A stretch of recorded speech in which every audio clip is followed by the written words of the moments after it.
There is a major breaking news story that's happening right now with a new UFO whistleblower coming forward with details about a report that has already been sent to Congress that outs the program name for the UFO crash retrieval and reverse engineering program, provides details about the massive database of photos and videos, where the program is housed.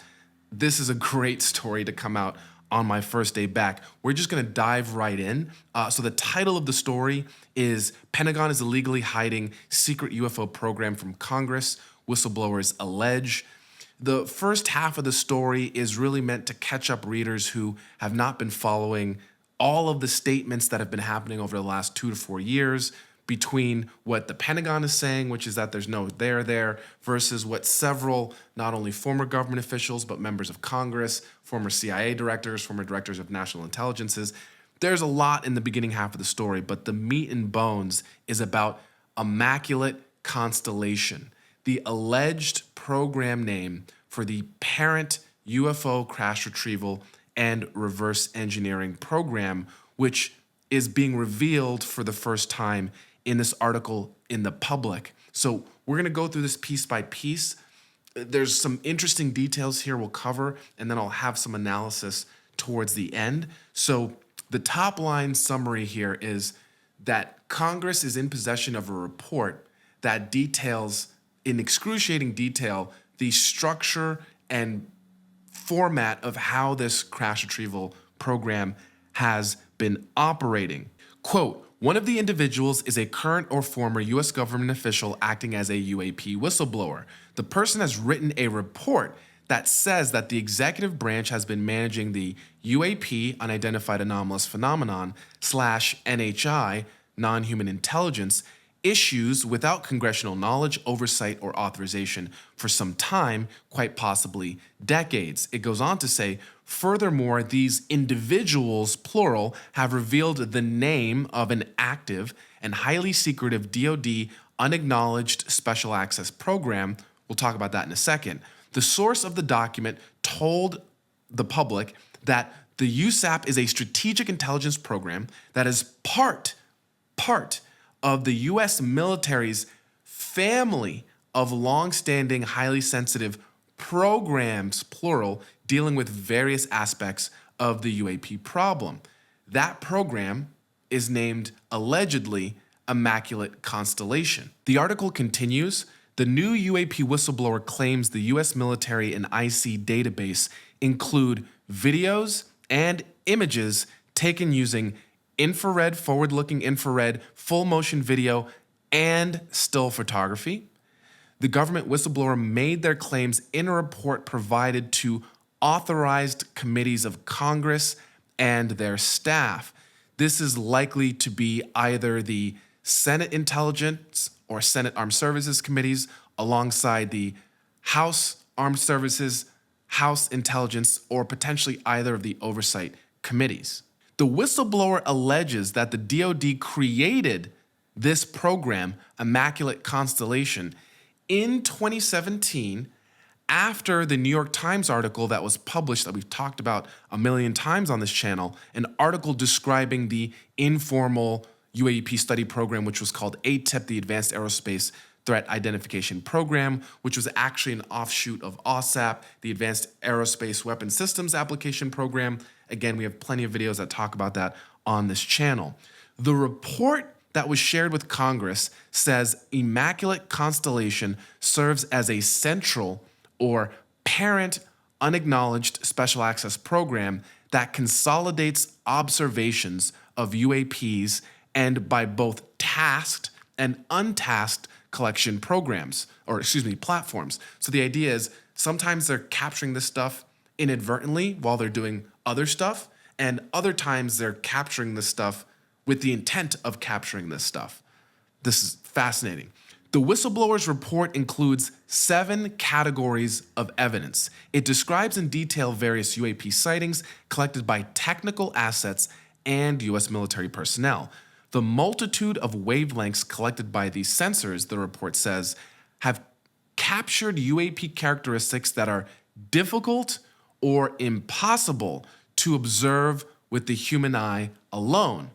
I'm sure that also means it's difficult or impossible to capture with cameras as well. Subtle atmospheric effects associated with UAPs are also visible through the sensors employed by the US military and intelligence agencies. The verifiable chain of custody for UAP IMINT being an acronym for imagery intelligence, or imagery that's captured from intelligence platforms and programs, collected by US military assets, ensures a high level of confidence in the accuracy and integrity of the data gathered.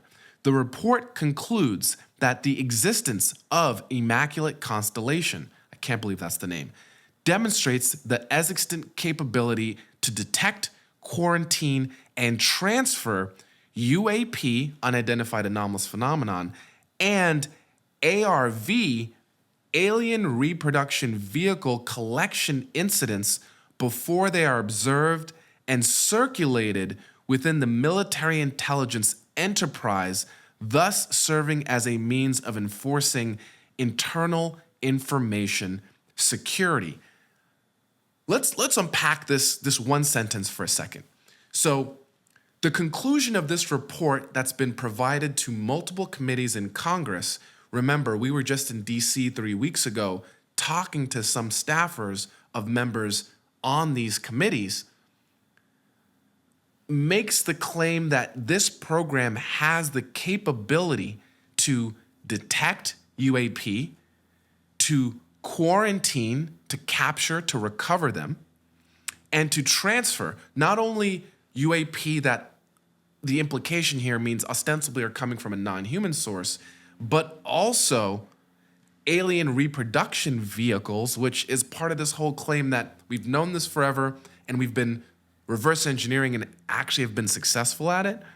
The allegation is that Immaculate Constellation was set up such that before any of this stuff is observed and circulated within the larger military intelligence enterprise, so this is just the larger military industrial complex that everyone talks about, they've set this up so that effectively it captures all of this and squirrels it away before anybody else can figure it out, thus enforcing an informal information security apparatus, which the allegation being that's part of how they've kept control over the information by having this capability.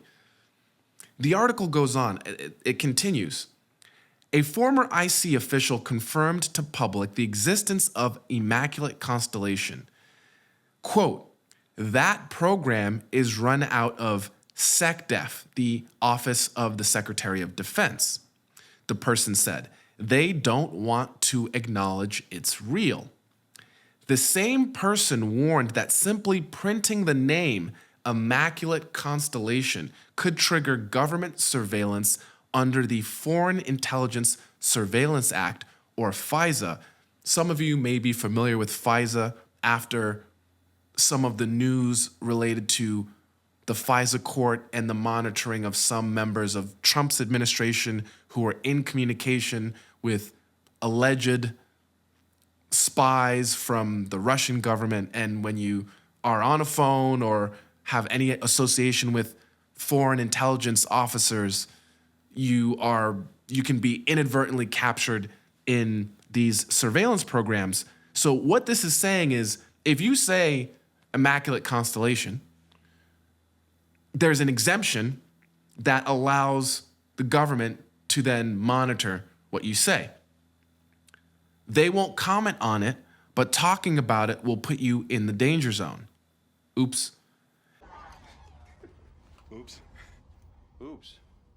What does that mean? What do you mean? No, I got it. Some jerk didn't put. I know what I got it, though. mean when I say oops. What do you mean saying oops there?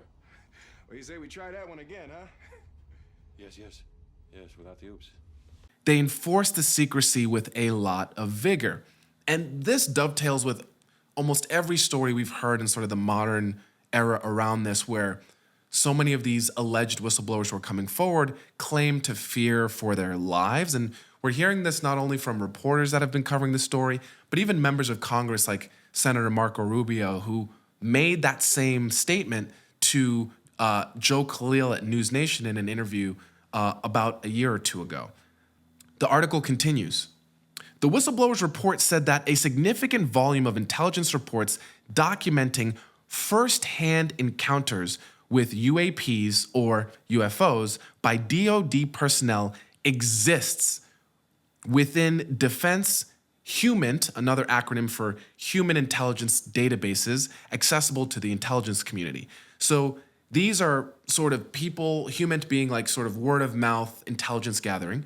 So we talked about how there's imagery data in 4 types that exists. There's also sort of human source intelligence data that's accessible to the intelligence community. And this dovetails with, again, what we've been continuing to hear, which is how this has become more of an open secret because a wide swath of people who work in the intelligence community have access to some of these platforms and systems and databases. It continues. Immaculate Constellation includes high-quality imagery intelligence, IMINT, which we just talked about, and measurement and signature intelligence, MASINT. They love their acronyms. What we're saying is people are talking about it. They've said stuff. We're seeing it. We're capturing it with like visual imagery platforms, and we're also measuring it with other device types that are not necessarily forward-looking infrared or optical imagery platforms. The sources of this intelligence are a blend of directed and incidental collection capabilities positioned in low Earth orbit, the upper atmosphere, as well as military and civilian aviation altitudes and maritime environments. This is why, again, there's been sort of this rebrand, allegedly this rebrand from UFOs to UAPs, because they want to cover the all-domain nature of where these are being captured, not only in low Earth orbit, in the upper atmosphere, and, you know, in our sort of lower atmosphere, as well as in and around the surface and under the water. This is why the current public UFO study program is called the All-Domain Anomaly Resolution Office. The article continues. The report to Congress describes in detail various UAPs. Quote, from 1991 to 2022, the most common UAP shapes reported in the U.S. government's data set were spheres and orbs, disks and saucers, ovals and tic-tacs, triangles, boomerang/arrowhead, and irregular/organic, which I have no idea what that means. The report describes various incidents found in these human intelligence databases. This report that Congress has that is sort of aggregating this intelligence from these multiple different kind of modalities is detailed, and again, allegedly in this report. This would maybe explain why members of Congress have been changing their tune. One of these reports in the human intelligence databases from one of these first-hand witnesses, one involved orbs surrounding and forcing an F-22 out of its patrol area. Quote, the F-22 broke trajectory and attempted to evade, but was intercepted and boxed in by approximately 3 to 6 UAPs, according to the report. I will note, because this has caused a wildfire amongst a lot of people, there are already attempts to get to the flight crew that was involved in that incident, as well as several Freedom of Information Act requests that have already been sent out within just the 6 hours since this has come out. Quote, one UAP maneuvered in proximity, less than 12 meters, to the area directly starboard of the cockpit.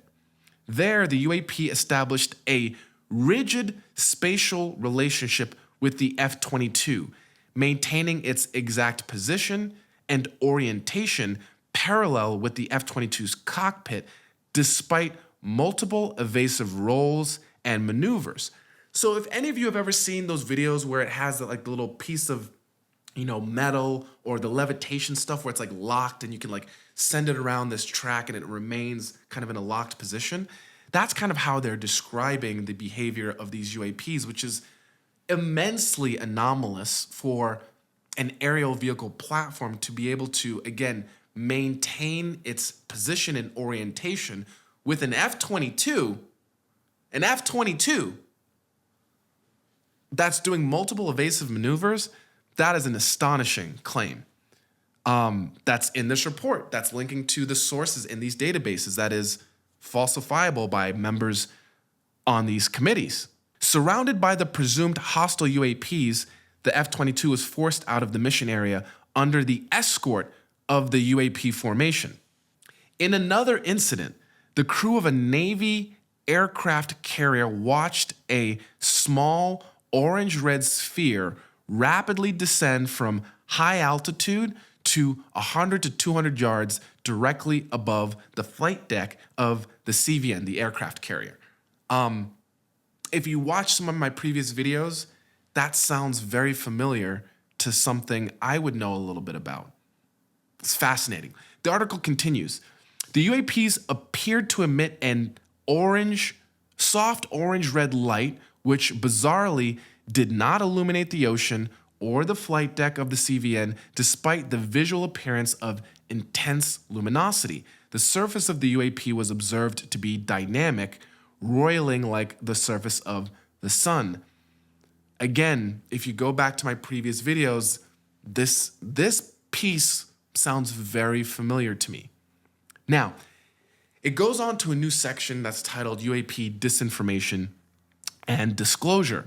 And it now goes into a little bit of the history that we've covered on this channel about the Pentagon having its own several array of UAP investigations. From 2009 to 2017, there was the OSAP program, which I mentioned earlier, the Advanced Aerospace Weapon System Applications Program, that was run by Dr. Jim Lakatsky, alongside Colm Kelleher. It was a big hubbubaloo and all this stuff. So that ran while Senator Harry Reid was the Senate Majority Leader. We now have a new UFO study program that was stood up called ARROW, that was sort of spun out of the UAP task force, which was a task force that was mandated by Congress as Congress was starting to get briefings from Navy pilots in the 2018 to 2020 time period. Now, the CIA's Office of Scientific Intelligence, OSI, this is talking about a declassified Australian government memo, wrote that an Australian military officer acting through the Robertson panel meeting on middle of January 1953 persuaded the U.S. Air Force to use Project Blue Book as a means of publicly debunking UFOs, and at a later stage allocated funds to a variety of these programs. What the article is trying to draw the through line here to is that there's this long history of publicly acknowledged UFO study programs that say that there is nothing to see here, that obfuscate the existence of these waived, unacknowledged special access programs that allegedly have protocols that allow them to get to these situations first and are able to control the information.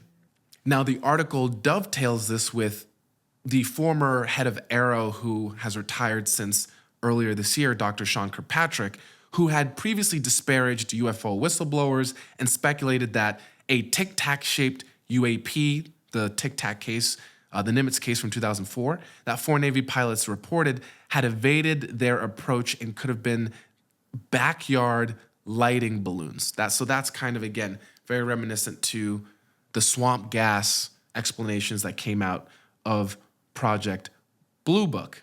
The article then goes through a variety of other references of the contemporary story that we've been seeing, touching on the going public of the former head, quote-unquote, head of ATIP, Lou Elizondo. There's a mention of the forthcoming documentary by James Fox called The Program that is coming out hopefully here in the next couple of months that features a congressional staffer who I have a degree of separation from, Kirk McConnell, who is coming out in this new documentary for the first time, who describes himself having been a congressional staffer, receiving testimony that aligns with what this article talks about. Quote, "We have sources who have asserted not only that there have been crashes, but that there have been crash retrievals," is the quote that has come out from Kirk McConnell so far. The U.S. government appears to know significantly more about UAPs than it is revealing, which is exactly what Chuck Schumer, Senate Majority Leader Chuck Schumer, said on the Senate floor in December of last year when the bill that he and Senator Mike Rounds put forth to basically declassify all this information did not make it through into last year's National Defense Authorization Act. The article continues, individuals have told public that many within the DoD, IC, and military contracting community oppose further disclosure. I'm sure there's a variety of reasons why. The legal exposure, the money that they get, no one wants to go to jail. I mean, the whole can of worms. Fascinating. In April of this year, the Pentagon released declassified documents showing that a proposed Department of Homeland Security program was intended to take possession of UAPs and attempt to reverse engineer retrieved UAPs if they exist. This is referring to Kona Blue, which did come out earlier this year in official declassified documentation. This is actually one of the programs that the former folks who worked within OSAP and ATIP were trying to work as they moved, trying to move it into Department of Homeland Security. We did a video on Kona Blue previously. It's a really fascinating set of documents if you want to take a look at it. Again, showing a long documentary history around these programs and this subject. While the department's then top scientist advocated for the program and said there was some, quote, very serious science involved with, quote, it, DHS leadership ultimately quashed that proposal, again, which was pushed forth by former Senate Majority Leader Harry Reid and former Senator Joe Lieberman. Again, it goes on to continue. It's kind of establishing the larger environment that this report is coming out in. In late September of this year, in an answer to the question, is there actual recovered NHI tech, Harold Malmgren, a former advisor to Presidents JFK, Lyndon B. Johnson, and Richard Nixon, who's also just a prominent economist and has just been at the top of that industry for decades, he said on X/Twitter, quote, the answer is yes, in several different hands, both government and private hands. And he has since made several follow-on comments doubling down on that statement. Again, the article just continues to pile on all of this other stuff that's happening that, again, correlates to this report that was received by Congress. Since 2021, members of Congress have expressed growing frustrations over the military and IC's refusal to reveal concrete information to them. The Intelligence Authorization Act for fiscal year 2025 would continue to cut off funding for any activity involving UFOs protected under any form of special access or restricted access limitation that is not reported to Congress by law. And I just want to take a moment here to kind of take a step back and go to the core issue that is fundamental to this story, which is that this is a unconstitutional structure. The use of waived, unacknowledged special access programs is unconstitutional by definition. Unconstitutional by definition. Whether or not UAP or UAPs are black budget tech that we've had forever or truly represents some form of non-human intelligence is important, but does not fundamentally change the fact that there's an un-American practice taking place right now with the use of unacknowledged special access programs to unilaterally be able to run publicly funded executive branch programs without congressional oversight. That's illegal and unconstitutional. So that is the fundamental issue. From there, if it also proves, which again, it continues to just increase and increase. If it proves that the source of the phenomenon is fundamentally non-human, we have massive, massive other questions to have answered. But at a minimum, there is unconstitutional, illegal behavior that is currently occurring that needs to be addressed. And the UAP subject actually just creates a opening for us to get into the world of black budget programs and the national security state and make that argument. At the end of the article, there are a couple of updates for comments that have come out of the Pentagon. The article is written by Michael Schellenberger, who has since done an appearance on Joe Rogan, as well as Reality Check with Ross Coulthart, where he goes into more detail about the context of the story. Maybe we'll do a live here on TikTok to go through that. But Susan Goff, or Susan Go, depending on who you talk to for pronunciation, who is the DoD spokesperson who has sole authority on commenting on the UAP subject, responded at 2:27 Eastern time today. And it should be noted that Schellenberger reached out to the Pentagon with a full description of his article, and he talks about this in his Ross Coulthart interview 5 days before he ultimately published it today, Tuesday, October 8th, and they kept asking for an extension. Ultimately, he published it, and then within hours after publishing, here's what the Pentagon has to say.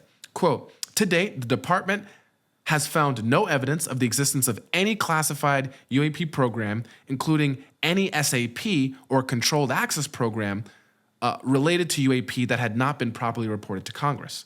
And then it says, I refer you to the findings of Arrow's historical report, which is available at this website. Should the DoD find anything that revises these findings, we'll appropriately share the information promptly with Congress, subject to classification and access limitations, so as to protect sensitive sources and methods. We will also make as much information available to the public as possible. And then the next question is related to, again, this. Does the DoD have a unacknowledged special access program called Immaculate Constellation, researching UAPs? They said the DoD has no record, present or historical, of any SAP called Immaculate Constellation. And then the last question is, does the DoD have a database of videos, images taken using infrared, forward-looking infrared, full motion video, or still photography? If there is a database, does it describe in detail various UAP incidents? And the response is, Arrow's files contain all available data related to each UAP case, regardless of modality or classification. I refer you to the Office of the Director of National Intelligence concerning intelligence community databases, which is effectively a non-denial denial. It also should be noted that Chris Sharp over at the Liberation Times received a similar comment from Susan Go and or Goff, and asked for clarification about the difference between a special access program and unacknowledged special access program, and asked, are you saying that you have no record of both types? And she confirmed that their current position is that they have no records of either type, either an unacknowledged special access program or a special access program with the program name Immaculate Constellation. So this is fascinating. I reached out to a variety of people within my network to just get a sense of what people thought. Is it a canary trap? Is it basically someone putting fake information through a source out there to sort of be able to track where the leaks are? Or is this a warning shot, especially given the sort of struggles that the UAP Disclosure Act has being passed? I've been surprised at the silence as well as the support of the general contours of this article from Michael Schellenberger, who has a spectrum of perspectives of how people feel about the quality of his journalism. What I can say is that people are going after this program and anyone around it very aggressively already. I know several folks who have already submitted FOIA requests, as well as folks who are trying to get access to the same sources that Schellenberger used for this article. So more to come, but this was an unexpected bombshell for my first day back, having access back in my now finally finished studio space. More soon. We're definitely going to follow up on this story.